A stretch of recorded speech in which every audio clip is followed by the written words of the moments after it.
তিনি অমৃতরস পান করছেন, রসাস্বাদন করছেন গুরু দর্শনের। তারপরে খানিকক্ষণ পরে মহারাজ এরকম করে ভেতরে এলেন।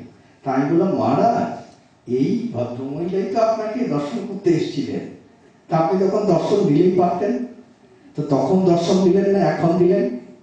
মহারাজ বললেন, ব্যাকুলতা হলে এরকম হয়, এর ব্যাকুলতা আছে। তো এই যে ব্যাকুলতা যোগ, এটি শ্রীরামকৃষ্ণ আমাদের শিখিয়ে দিয়ে গেলেন। এবং তারপরে আমরা কি দেখতে পাচ্ছি, শ্রীরামকৃষ্ণ কুটির ছাদে উঠে বলছেন, ওরে তোরা কে কোথায় আছিস আয়। কাদের আহ্বান করেছিলেন? তিনি আহ্বান করেছিলেন শুদ্ধ সত্য সে সমস্ত আধারকে, যাদের সঙ্গে কথা তিনি বলতে পারবেন, ওর ওয়েভলেংথের সঙ্গে যাদের ওয়েভলেংথের মিল আছে, ওই নরেন, ওই রাখাল, ওই রাতুরাম, ওই বাবুরাম, ওই নিরঞ্জন, এর। তো এটি হচ্ছে ব্যাকুলতা। কিসের ব্যাকুলতা?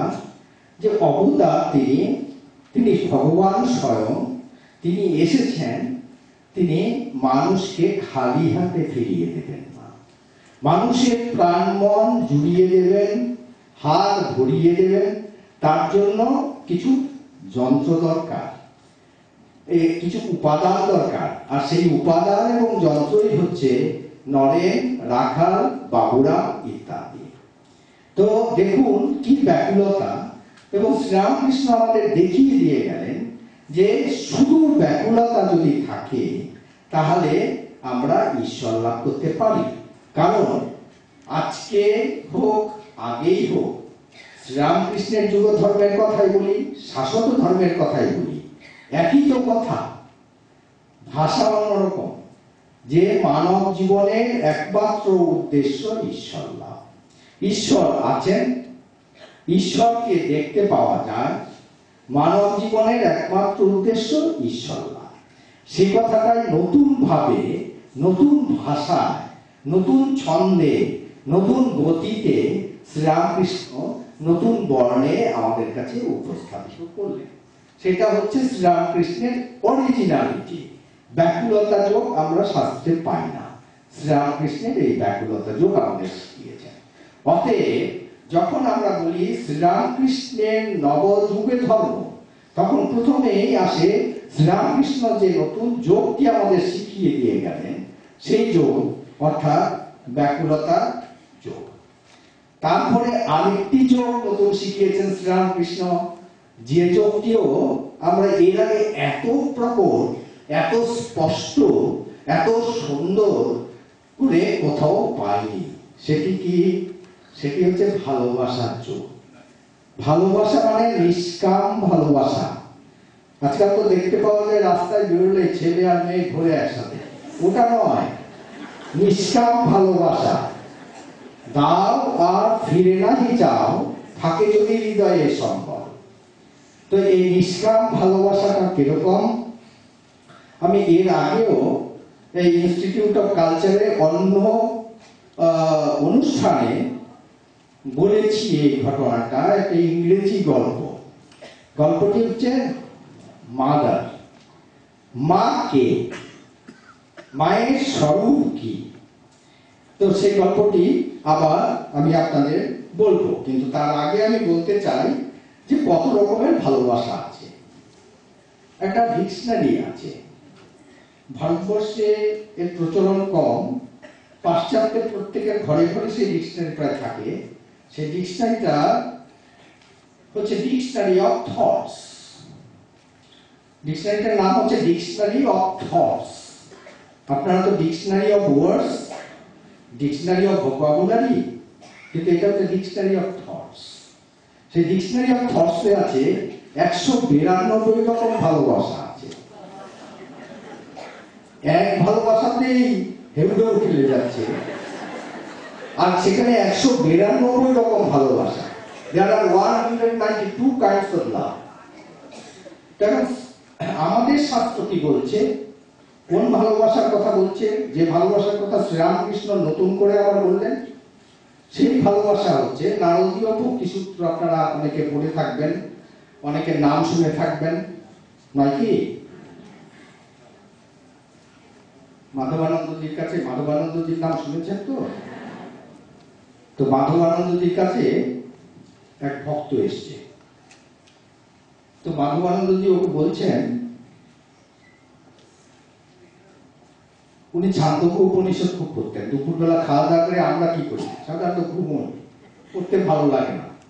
আর মাধবানন্দজি রিল্যাক্সেশন ছিল ছান্দোগ্য উপনিষদ পড়া। আমাদের নভেল পড়তেও ভালো লাগে।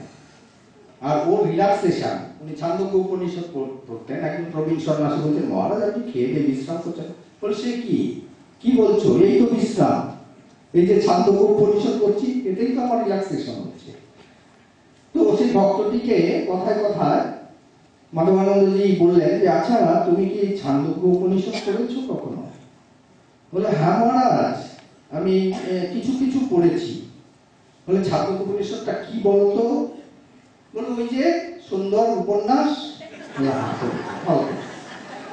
তো এখন এই যে উপনিষদ, এই নারদীয় ভক্তিসূত্র ইত্যাদি ইত্যাদি, এগুলো আপনারা নাম শুনেছেন, কেউ বা পড়েছেন, কেউ বা পড়েননি। তো নারদীয় ভক্তিসূত্রে একটা অদ্ভুত কথা আছে এই ভালোবাসার ব্যাপারে। সেটি কি? সেটি হচ্ছে মুখ আস্বাদন পথ। মুখ বধির, তাকে যদি আপনি ভালো খেতে দেন, ওকে যদি জিজ্ঞেস করেন কেমন হলো, ও কিছু বলবে কি? বলবে না। আর কানেও শুনতে পায় না। তা কিন্তু যদি জোরে আপনি আকার ইঙ্গিতে বলেন, তাহলে বুঝতে পারবে এবং ও আকার ইঙ্গিতে প্রকাশ করবে। এবং বিশেষ করে ওর যে মুখে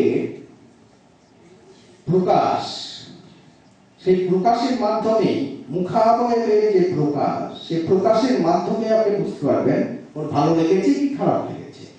আমরাও তো করি, তেতো হলে মুখের একরকম প্রকাশ হয়, মিষ্টি হলে আরেক রকম প্রকাশ হয়, ভালো লাগলে একরকম প্রকাশ হয়, খারাপ লাগলে আরেক রকম প্রকাশ হয়, হয় নাকি? তো অনেক সময় পরিবারেও দেখা যায় যে হাজবেন্ড আর ওয়াইফ, পতি আর পত্নী ঝগড়া করেছে। তো তারপরে ও ভদ্রমহিলা রান্না বান্না করেছেন, তো হাজবেন্ড এত বদমাস, ও ভালো খেয়েছে, ভালো সবটা খেয়েছে, কিন্তু তারপরে মুখটা এমন করে আছে যেন অত্যন্ত খারাপ খেয়েছে। অর্থাৎ ওর স্ত্রীকে একটু শিক্ষা দেওয়ার জন্য এটা মেসেজ দিতে চাইছে। তো এটা তো সবটাই মুখের কথাই তো হচ্ছে না, ঝগড়া করে তো কথা বন্ধ দুজনে, কিন্তু তথাপি ওই মুখের যে এক্সপ্রেশন, সেই এক্সপ্রেশনকে বুঝিয়ে দিচ্ছে যে I am not happy with your cooking.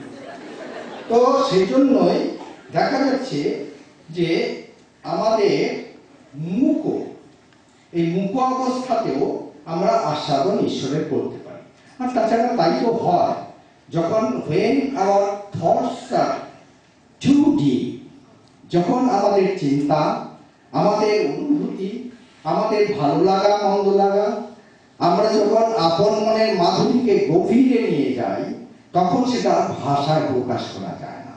যেমন শ্রীরামকৃষ্ণ কথা বলতে বলছেন না, শ্রীরামকৃষ্ণ বলছেন যে নববিবাহিতা বধূ, সে শ্বশুর বাড়ি গিয়েছে, তো ওর বন্ধুরা গেছে, সখীরা গিয়েছে, আজকাল তো আর হয় না, আগের দিনে হতো। তো গিয়েছে, গিয়ে তারপরে জিজ্ঞেস করছে, এটা কে রে? বলে, এটা আমার শ্বশুর। বলে, এটা কে? বলে, এটা আমার দেবর। এটা কে? বলে, এটা আমার ভাসুর। একজনকে দেখাচ্ছে, তখন আর কিছু বলছে না, শুধু মিচকি মিচকি হাসছে, কেমন ওর বর।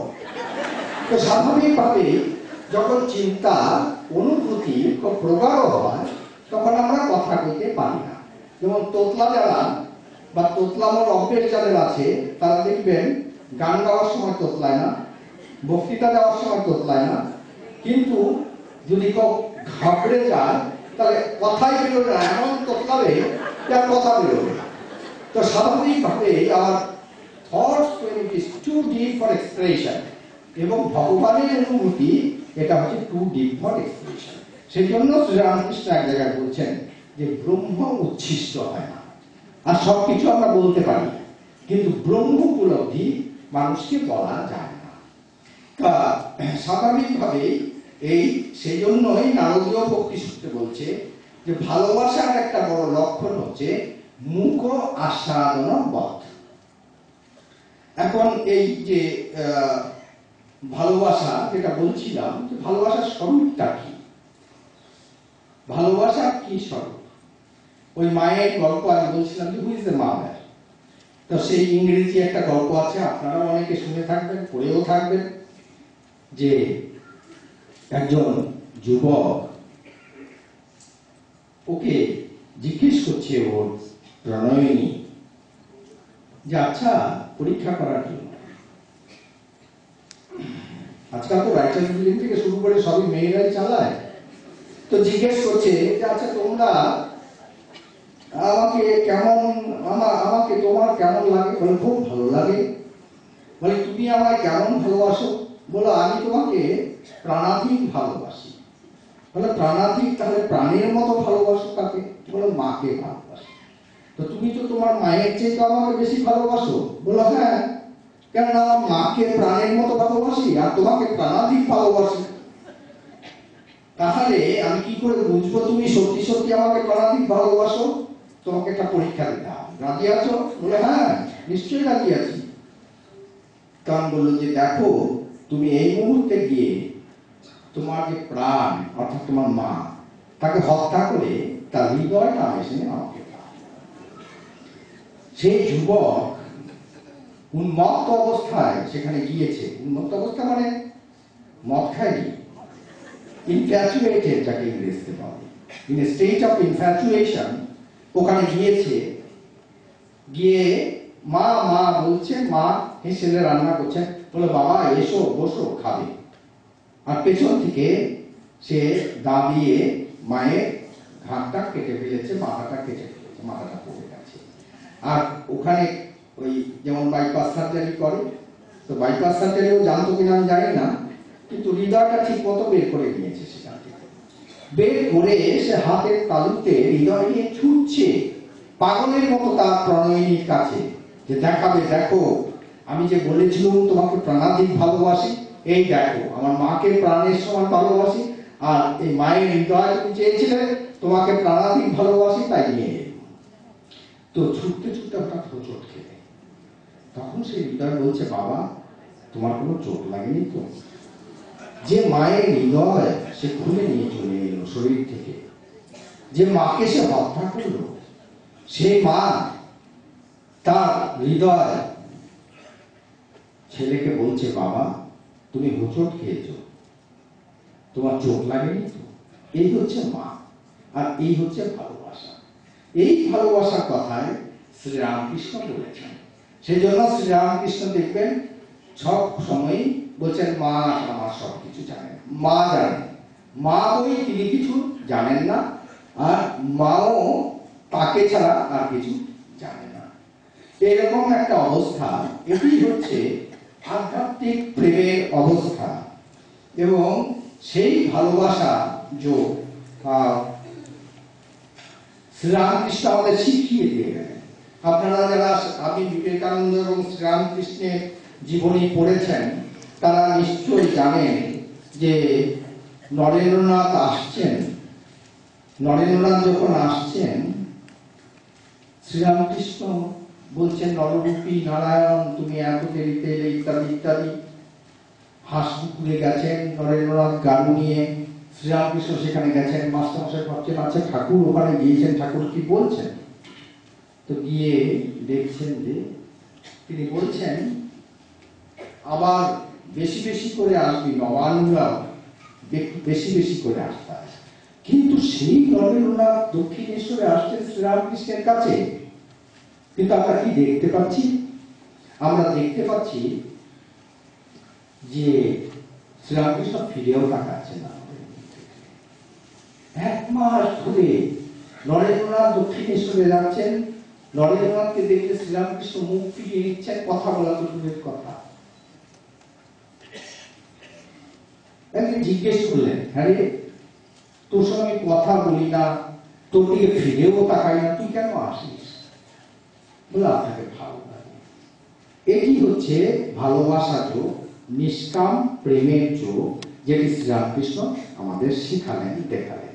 তাহলে প্রথম কি শেখালেন, দেখালেন?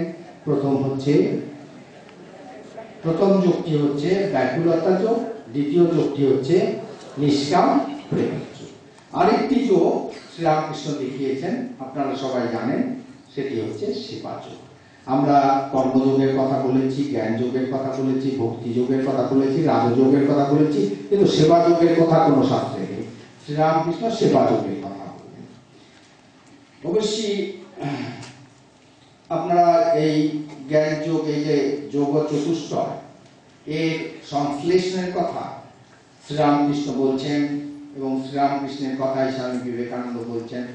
এই যোগ চতুষ্টয়ের কথা নতুন কোনো কথা নয়, আমরা এটি অন্যান্য শাস্ত্রে, হিন্দু শাস্ত্রের অন্যান্য জায়গায় পাই, উপনিষদে পাই, সবচেয়ে বড় কথা বাইবেলে পাই।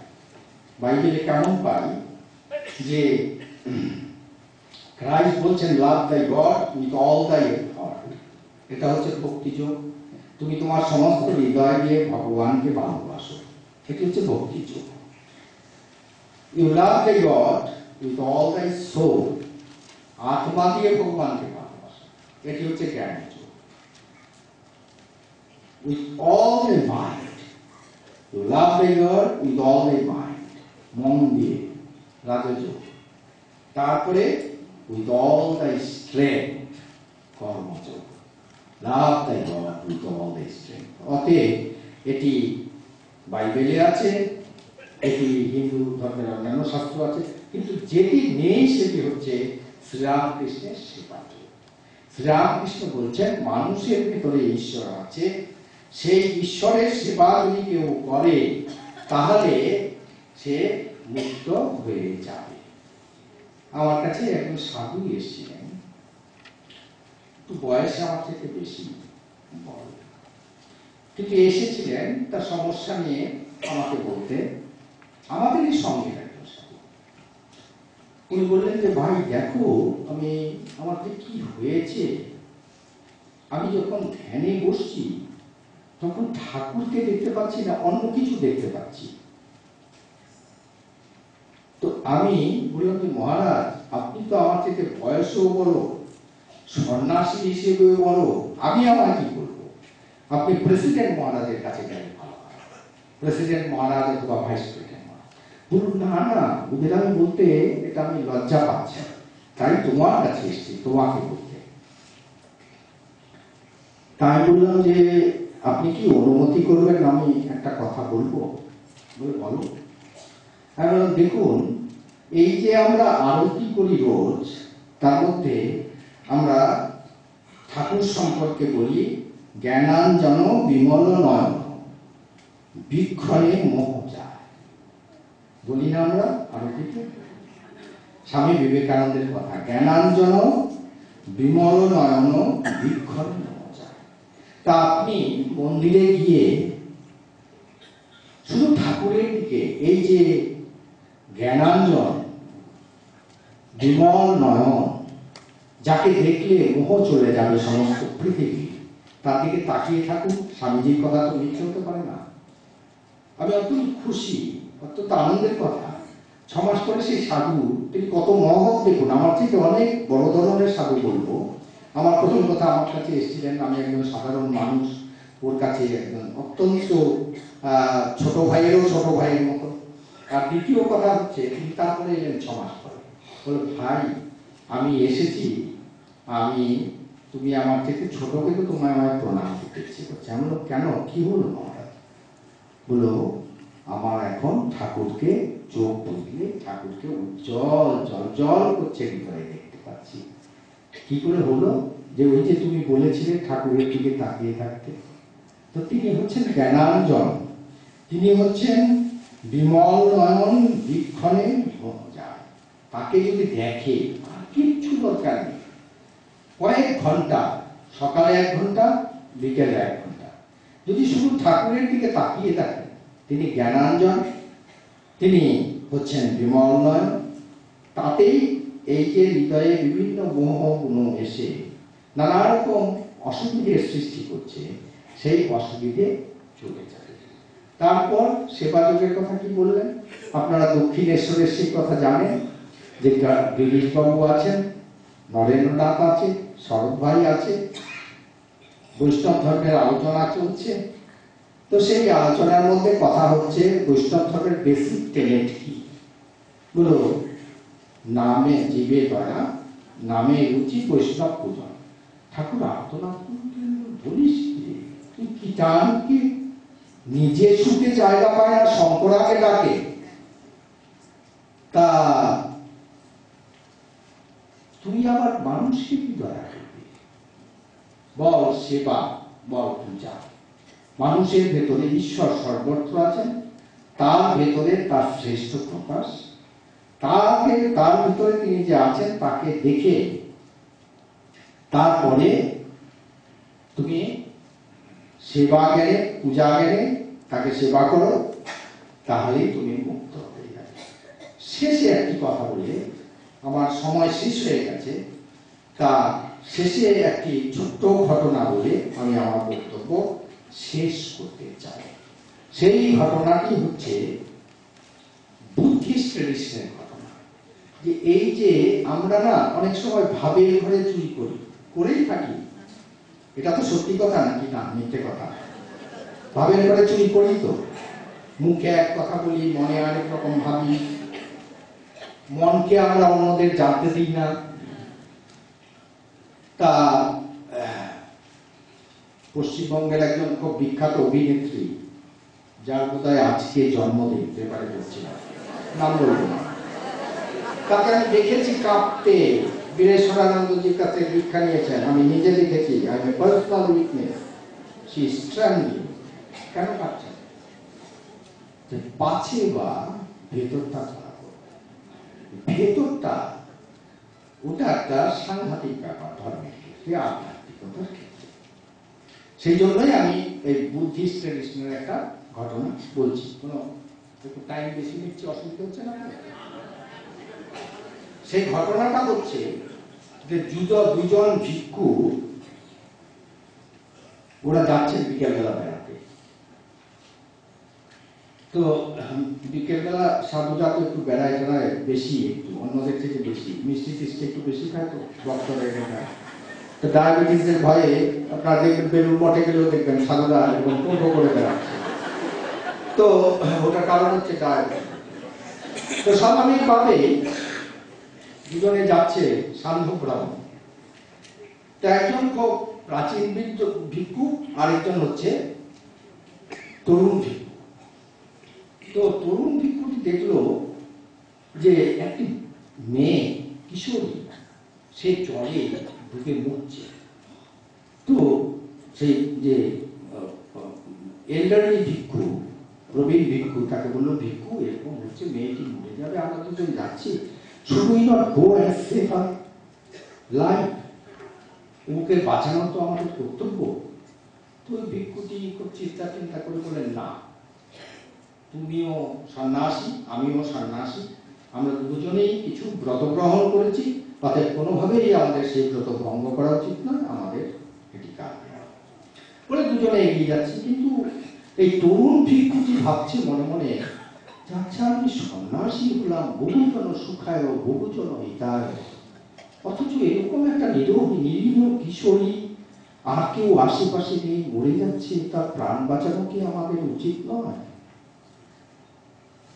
তো সে চট করে চলে গেল ফিরে সেই জায়গাতে যেখানে সেই কিশোরীটি ডুবছিল। গেল জলে, সাঁতার জানতো সে ভিক্ষু। তো দু হাতে করে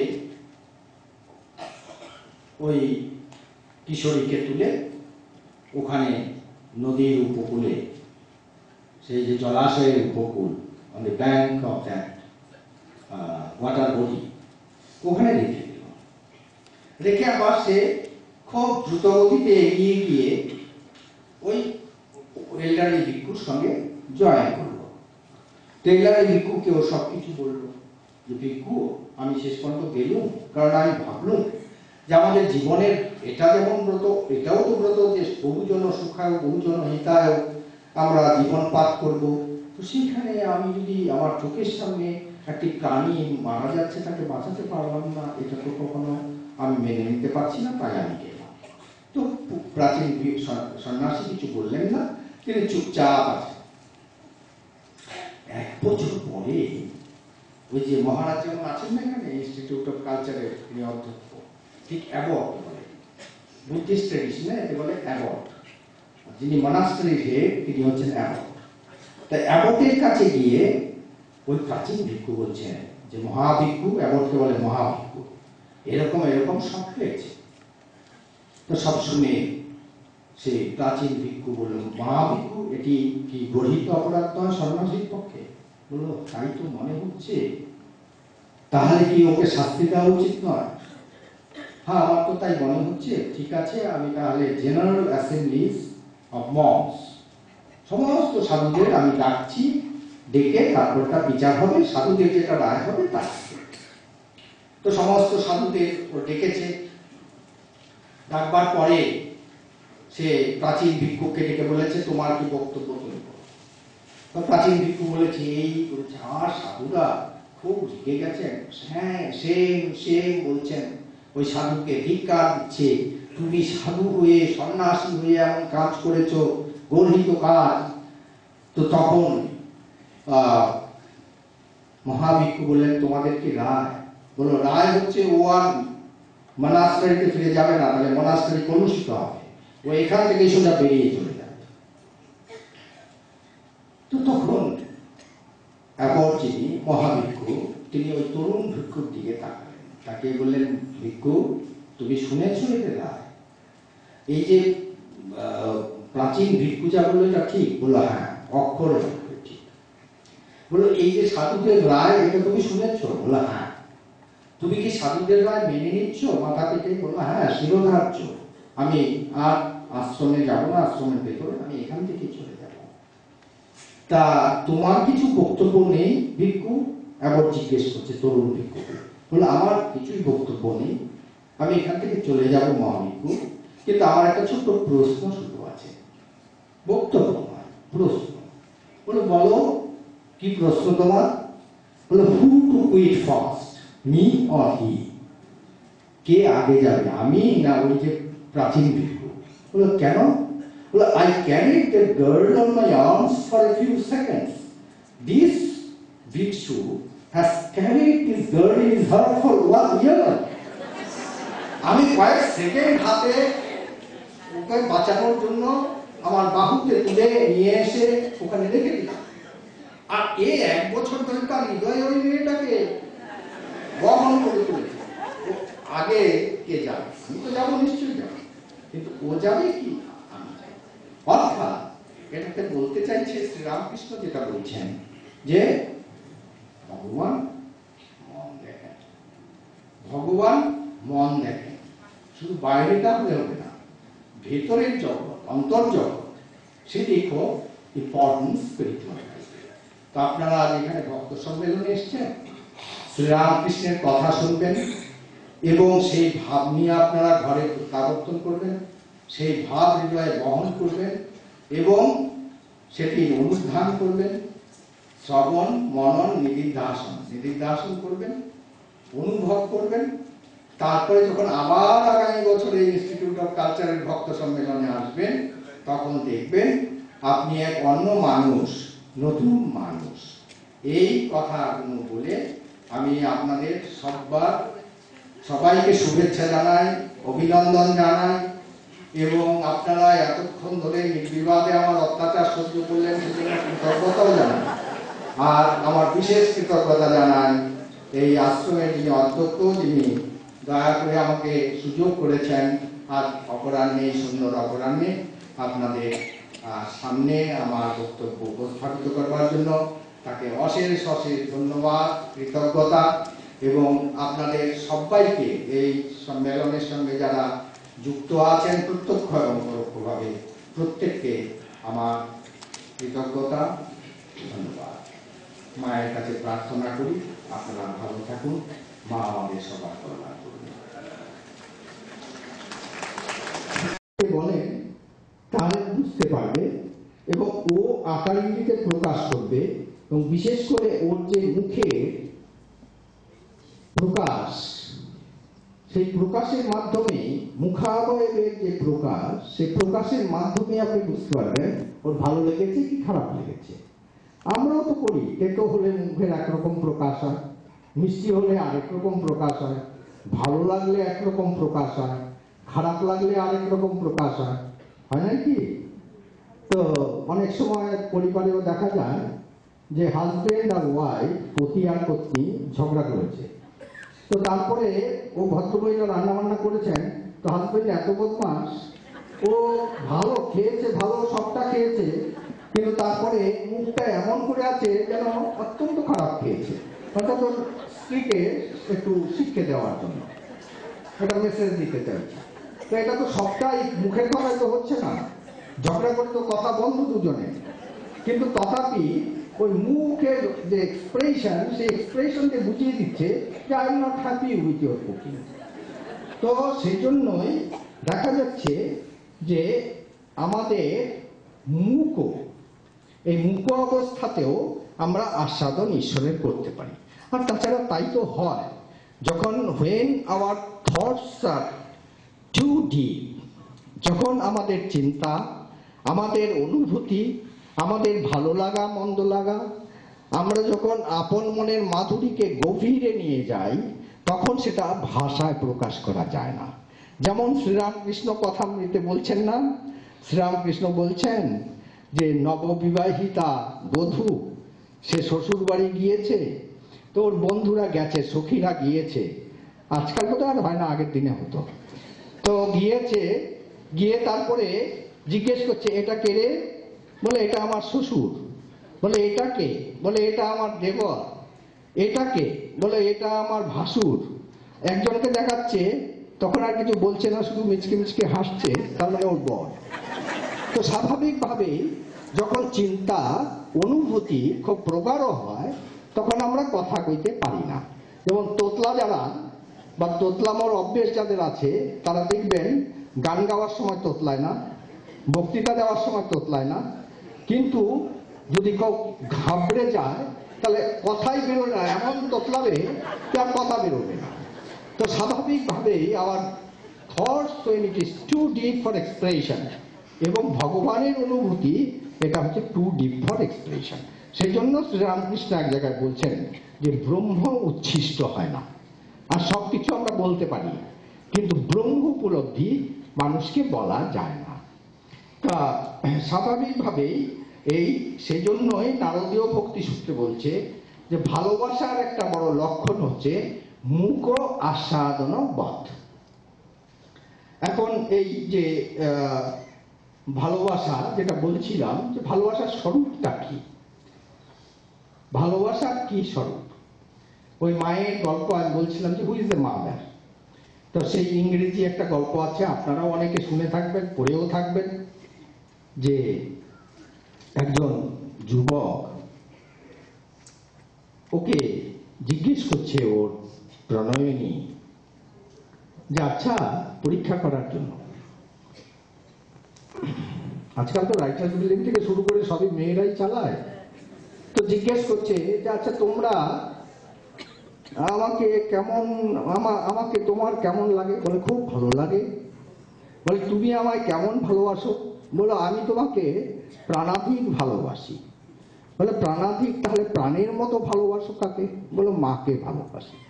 তো তুমি তো তোমার মায়ের চেয়ে তো আমাকে বেশি ভালোবাসো। বলো হ্যাঁ, কেননা আমার মাকে প্রাণের মতো ভালোবাসি আর তোমাকে প্রাণাধিক ভালোবাসি।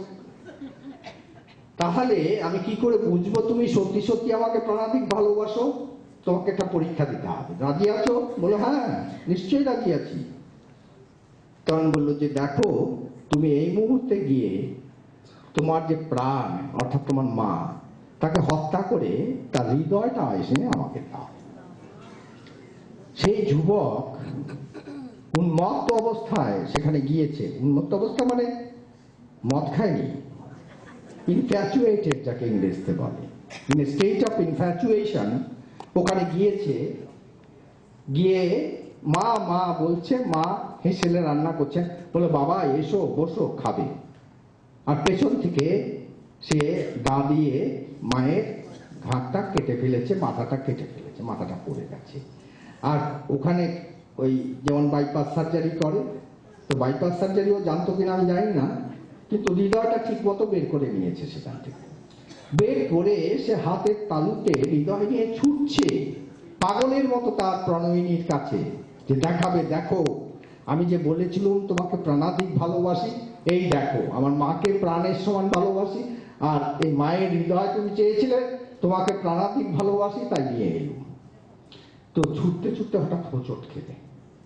তখন সে হৃদয় বলছে, বাবা তোমার কোনো চোট লাগেনি তো? যে মায়ের হৃদয় সে খুলে নিয়ে চলে এলো শরীর থেকে, যে মাকে সে হত্যা করলো, সেই মা তার হৃদয় ছেলেকে বলছে, বাবা তুমি হোঁচট খেয়েছো, তোমার চোট লাগেনি তো? এই হচ্ছে মা, আর এই হচ্ছে ভালোবাসা। এই ভালোবাসার কথায় শ্রীরামকৃষ্ণ বলেছেন। সেজন্য শ্রীরামকৃষ্ণ দেখবেন সব সময়ই বলছেন, মা আমার সব কিছু জানেন। মা জানেন, মা বই তিনি কিছু জানেন না, আর মাও তাকে ছাড়া আর কিছু জানে না। এরকম একটা অবস্থা, এটি হচ্ছে আধ্যাত্মিক প্রেমের অবস্থা। এবং সেই ভালোবাসা যোগ শ্রীরামকৃষ্ণ আমাদের শিখিয়ে দিয়ে গেলেন। আপনারা যারা আপনি বিবেকানন্দ এবং শ্রীরামকৃষ্ণের জীবনী পড়েছেন, তারা নিশ্চয়ই জানেন যে নরেন্দ্রনাথ আসছেন। নরেন্দ্রনাথ যখন আসছেন, শ্রীরামকৃষ্ণ বলছেন, নররূপী নারায়ণ তুমি এত দেরিতে এলে, ইত্যাদি ইত্যাদি। হাঁসপুকুরে গেছেন নরেন্দ্রনাথ গাড়ি নিয়ে, শ্রীরামকৃষ্ণ সেখানে গেছেন। মাস্টারমশাই ভাবছেন, আচ্ছা ঠাকুর ওখানে গিয়েছেন, ঠাকুর কি বলছেন? তো গিয়ে দেখছেন যে তিনি বলছেন, আবার বেশি বেশি করে আসবি, নবানুরা বেশি বেশি করে আসতে হবে। কিন্তু সেই নরেন্দ্রনাথ দক্ষিণেশ্বরে আসছেন শ্রীরামকৃষ্ণের কাছে। কিন্তু আমরা কি দেখতে পাচ্ছি? আমরা দেখতে পাচ্ছি যে শ্রীরামকৃষ্ণ ফিরেও তাকাচ্ছেন না আমাদের মধ্যে থেকে। 1 মাস ধরে নরেন্দ্রনাথ দক্ষিণেশ্বরে যাচ্ছেন।